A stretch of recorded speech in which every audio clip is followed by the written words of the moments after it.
ഇന്ത്യയിൽ പ്രാബല്യത്തിലായ GST എന്ന ചരക്കു സേവന നികുതി പ്രവാസികളെ എങ്ങനെ ബാധിക്കുമെന്ന അന്വേഷണത്തിലാണ് പ്രവാസികൾ. ഇത് നേരിട്ട് പ്രവാസികളെ ബാധിക്കുന്നില്ലെങ്കിലും നാട്ടിലുണ്ടായ വിലവർദ്ധനവ് പ്രവാസി കുടുംബങ്ങളെ രൂക്ഷമായി ബാധിച്ചിരിക്കുകയാണ്. റിപ്പോർട്ടുമായി ഗൾഫ് ബിസിനസ്.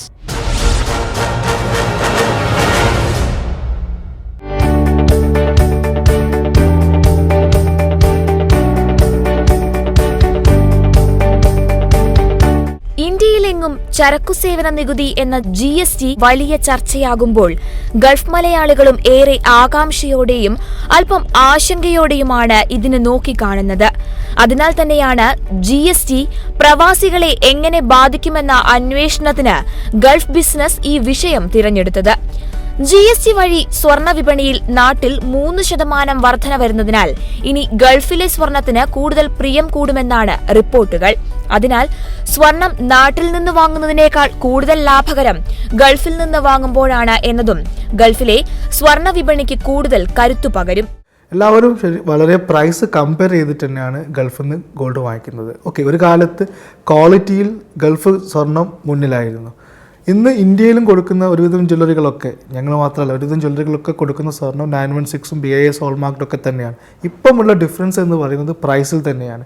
ഇന്ന് നമ്മൾ കമ്പയർ ചെയ്യുകയാണെങ്കിൽ പവന് നമ്മൾ നോക്കുകയാണെങ്കിൽ 2300-2400 രൂപ ഒരു പവന് വ്യത്യാസമുണ്ട്, വിച്ച് ഈസ് 14%, 14%. ഒരു എന്താ പറയുക, സാധാരണക്കാരായ ഒരാൾ ഒരു ചെയിൻ, ഒരു 10 പവൻ്റെ ചെയിൻ നാട്ടിൽ കൊണ്ടുപോയി വിറ്റ് കഴിഞ്ഞാൽ 25,000 റുപ്പീസാണ് കിട്ടുന്നത്. 25,000 റുപ്പീസ് എന്ന് പറഞ്ഞു കഴിഞ്ഞാൽ ഒരു ടിക്കറ്റിൻ്റെ പൈസയാണ്, ഒരു അപ്പ് ആൻഡ് ഡൗൺ ടിക്കറ്റിൻ്റെ പൈസയാണ്. അപ്പോൾ അത് വലിയൊരു ഡിഫറൻസ് ആണ്. ആ ഒരു ബെനിഫിറ്റ് കൂടിയാണ് ഇപ്പം ചെയ്തിട്ടുള്ളത്. നാട്ടിൽ നേരത്തെ സ്വർണത്തിന് 1% എക്സൈസ് തീരുവയും 1.2% ശരാശരി വാറ്റുമാണ് ഉണ്ടായിരുന്നത്. പുതിയ സംവിധാനത്തിൽ എക്സൈസ് തീരുവയും വാറ്റും ഒഴിവാക്കി 3% GST ഏർപ്പെടുത്തി. പണിക്കൂലിക്ക് 5% വേറെയും GST ഉണ്ട്. കേരളത്തിൽ പണിക്കൂലിയടക്കം ആഭരണത്തിന് GST വന്ന ശേഷമുള്ള വർധനവ് 1.60% ഇങ്ങനെ 10% കസ്റ്റംസ് തീരുവയുടെ വ്യത്യാസവും കൂടി ചേരുന്നതോടെ ഗൾഫിലെയും നാട്ടിലെയും സ്വർണ്ണവിലകൾ തമ്മിൽ 13% വ്യത്യാസം വരും. പ്രവാസികളെ പ്രത്യക്ഷമായി ബാധിക്കുന്ന ഒരു 3-4 സംഗതികളുണ്ട്. അതിൽ ഏറ്റവും പ്രധാനപ്പെട്ടതെന്ന് പറഞ്ഞു കഴിഞ്ഞാൽ സ്വർണ്ണവിലയിലുള്ള വ്യത്യാസമാണ്. ആദ്യം തന്നെ ഇന്ത്യയിൽ സ്വർണ്ണവിലയിൽ അതൊരു 3% GST വെച്ചിരിക്കുന്നത്. GST അതായത് നേരത്തെ 2% സെൻട്രൽ എക്സൈസും വാറ്റും ഉൾപ്പെടെ 2%, അതിപ്പോൾ 3% ഇതിലുള്ളതെന്ന് പറഞ്ഞാൽ ആ അനൗൺസ് ചെയ്തപ്പോൾ തന്നെ സ്വർണ്ണവിലയിൽ ഇന്ത്യയിൽ ഏതാണ്ട് ഒരു പവനിൽ ഏതാണ്ട് 600 രൂപയോളം ഇന്ത്യയിൽ മാറ്റം വന്നു. പ്രവാസികളെ സംബന്ധിച്ചിടത്തോളം പ്രവാസികൾക്ക് നമ്മുടെ ബാഗേജ് അലവൻസിൽ ഒരാൾക്ക് പുരുഷന് 50,000 രൂപയ്ക്കും സ്ത്രീകൾക്ക് 1,00,000 രൂപയ്ക്കുമുള്ള സ്വർണം കൊണ്ടുപോകാനാകും. അതിന് മുകളിൽ കൊണ്ടുപോകുന്ന സ്വർണ്ണത്തിന് നമ്മൾ ഇമ്പോർട്ട് ഡ്യൂട്ടി കൊടുക്കണം. ഇമ്പോർട്ട് ഡ്യൂട്ടി എന്ന് പറഞ്ഞാൽ 10%. അതുപോലെ തന്നെ 3% GST ഉൾപ്പെടെ വരുന്ന സമയത്തൊക്കെ ഈ 13% വ്യത്യാസം ഇന്ത്യയിൽ വരുന്നത്. അപ്പോൾ അത്രയും വില ഇന്ത്യയിൽ കൂടുതലാണ്. പ്രവാസി സ്ത്രീകൾക്ക് 1,00,000 രൂപയുടെയും പുരുഷന്മാർക്ക് 1,50,000 രൂപയുടെയും ആഭരണങ്ങൾ വിദേശത്തുനിന്ന് നികുതിയില്ലാതെ നാട്ടിലേക്ക് കൊണ്ടുപോകാം. ഇതിൽ അധികം സ്വർണം കൈവശമുള്ളവർക്ക് 10% ഇറക്കുമതി തീരുവ നൽകണം. എന്നാലും 3% ലാഭം ഇന്ത്യയിലെ വിലയുമായി ഉണ്ടാകും. GST വന്നതോടെ എല്ലാവരും നികുതി വലയത്തിൽ വരുന്നതും വൻകിട ജ്വല്ലറി ഗ്രൂപ്പുകൾക്ക് ഗുണം ചെയ്യും. അസംഘടിത സ്വർണ്ണ വ്യാപാര മേഖലയിൽ നിന്നുള്ള ഈ വില മത്സരത്തെ ഇതുവഴി നേരിടാനാകുമെന്നും പ്രതീക്ഷിക്കുന്നു.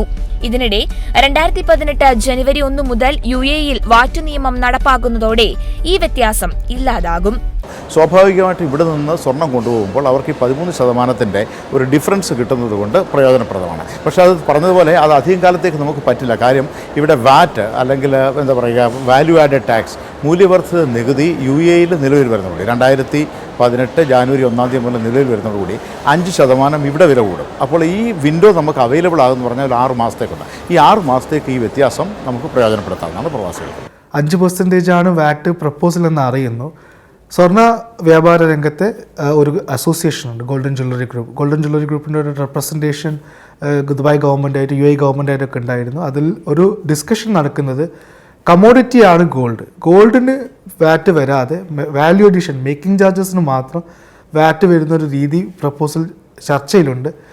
അങ്ങനെ വരികയാണെങ്കിൽ ടോട്ടൽ ഓവറോൾ 5% ഇൻക്രിമെൻറ്റ് ഗോൾഡിന് ഉണ്ടാവില്ല. സ്റ്റിൽ ഈ 5% വന്നാലും ഈ 14%-ൽ 5% കുറച്ചാലും ദെൻ 7% കുഷൻ മാർജിൻ ഉണ്ട്, ഒരു അഡ്വാൻറ്റേജ് ഉണ്ട്. പക്ഷെ ആ ഒരു പഴയ ഒരു ചാം ഉണ്ടാവില്ല. അതേസമയം GST വഴി സേവന നികുതിയിലുള്ള വർധനവ് നാട്ടിലേക്ക് പണമയക്കാനുള്ള സാമ്പത്തിക ചെലവ് വർദ്ധിപ്പിക്കുമോ എന്ന ആശങ്കയും പ്രവാസികൾക്കുണ്ട്. ഇന്ത്യയിലേക്ക് പണമയക്കാൻ വിദേശത്തെ എക്സ്ചേഞ്ച് ഹൌസുകൾ നാട്ടിലെ ബാങ്കുകൾ ഉൾപ്പെടെയുള്ള ഇടനിലക്കാർക്ക് നൽകുന്ന ഫീസിന്റെ സേവന നികുതി 15% നിന്ന് 18% ഉയർത്തി. അതിനാൽ ഈ അധിക ഭാരം വിദേശ പണമടവ് സ്ഥാപനങ്ങളിൽ നിന്ന് ഈടാക്കാൻ തീരുമാനിച്ചാൽ ഈ സാമ്പത്തിക ഭാരം കൂടി സാധാരണ ഉപഭോക്താക്കളിൽ എത്തും. ഇതുവഴി മണി എക്സ്ചേഞ്ചുകളിലെ സേവന നിരക്ക് വർദ്ധിക്കുമോ എന്നാണ് ആശങ്ക.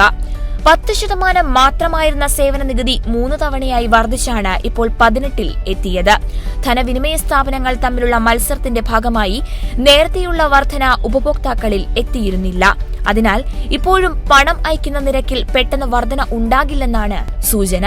സേവന നികുതി 15% നിന്നും 18% വർദ്ധിപ്പിച്ചു. നേരത്തെ അതൊരു 12 ആയിരുന്നു, 12-15 ആക്കിയാണ്. ആ സമയത്ത് സ്വാഭാവികമായിട്ടും ഇവിടുന്ന് നാട്ടിലേക്ക് നമ്മൾ പണം അയക്കുമ്പോൾ എക്സ്ചേഞ്ച് റേറ്റിൽ എക്സ്ചേഞ്ച് കമ്മീഷൻ ഉണ്ടാകും. ആ കമ്മീഷനിൽ സ്വാഭാവികമായിട്ടും ഒരു വർധന ഉണ്ടാകും. അതിന് കാരണം എന്ന് പറഞ്ഞാൽ ഇവിടെയുള്ളതായ എക്സ്ചേഞ്ച് കമ്പനികൾ നാട്ടിലുള്ള എക്സ്ചേഞ്ച് കമ്പനിയാണ് ഡെലിവറി ചെയ്യുന്നത്. അപ്പോൾ അവരത് ഹാൻഡിൽ ചെയ്യുന്നതിന് അവർക്കൊരു കമ്മീഷൻ കൊടുക്കുന്നുണ്ട്. ഈ കമ്മീഷൻ വരുമാനം അത് സ്വാഭാവികമായിട്ടും അവരുടെ വരുമാനമായിട്ട് കണക്കാക്കുന്നുണ്ട്. അതായത് സർവീസ് ചാർജസ് ആയിട്ട് കണക്കാക്കുന്നുണ്ട്. ഈ സർവീസ് ചാർജിൽ വരുന്നതായ സർവീസ് ടാക്സ്, സേവന നികുതി അത് 18% വർദ്ധിച്ചപ്പോൾ സ്വാഭാവികമായിട്ട് അവർ പാസ് ഓൺ ചെയ്യുന്നത്. പാസ് ഓൺ ചെയ്ത് ഇവിടെയുള്ളതായ എക്സ്ചേഞ്ച് കമ്പനികളിൽ അത് കൊടുക്കേണ്ടി വരും. അത് കൂടുതലായിട്ട് കൊടുക്കുന്നത് സ്വാഭാവികമായിട്ടും അവരത് നമ്മൾ ഇവിടുന്ന് റെമിറ്റ് ചെയ്യുന്നവരിൽ നിന്നാണ് അത് വസൂലാക്കാനായിട്ട് പോകുന്നത്. പക്ഷേ അത് വസൂലാക്കുകയാണെന്നുണ്ടെങ്കിൽ ഏതാണ്ട് ഒരു ദിറവും മറ്റോ വ്യത്യാസം വരും. ഇപ്പോൾ ഉള്ളത് ആവറേജ് റേറ്റ് എന്ന് പറഞ്ഞാൽ 20 ദിറമാണ് ഒരു ട്രാൻസാക്ഷൻ.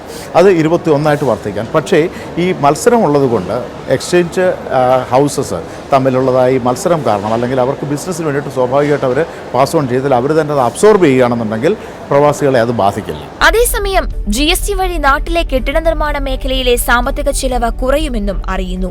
ഇതുവഴി റിയൽ എസ്റ്റേറ്റ് നിക്ഷേപങ്ങളുടെ വില കുറയും എന്നതും പ്രവാസികൾക്ക് ഗുണം ചെയ്യുമെന്ന് വിലയിരുത്തപ്പെടുന്നു. ഇതിനിടെ ലോകത്തിനു മുന്നിൽ വലിയ സാമ്പത്തിക ശക്തിയായി കുതിക്കുന്ന ഇന്ത്യയുടെ ജൈത്രയാത്രയ്ക്ക് ചരക്ക് സേവന നികുതി എന്ന GST വലിയ മുതൽക്കൂട്ടാകുമെന്ന് വ്യവസായി MA യൂസഫ് അലി പറഞ്ഞു. 14 വർഷത്തെ ഇന്ത്യയുടെ കാത്തിരിപ്പിനാണ് ഇതിലൂടെ പരിഹാരമായതെന്നും അദ്ദേഹം മിഡിൽ ഈസ്റ്റ് ദിസ് വീക്കിനോട് പറഞ്ഞു.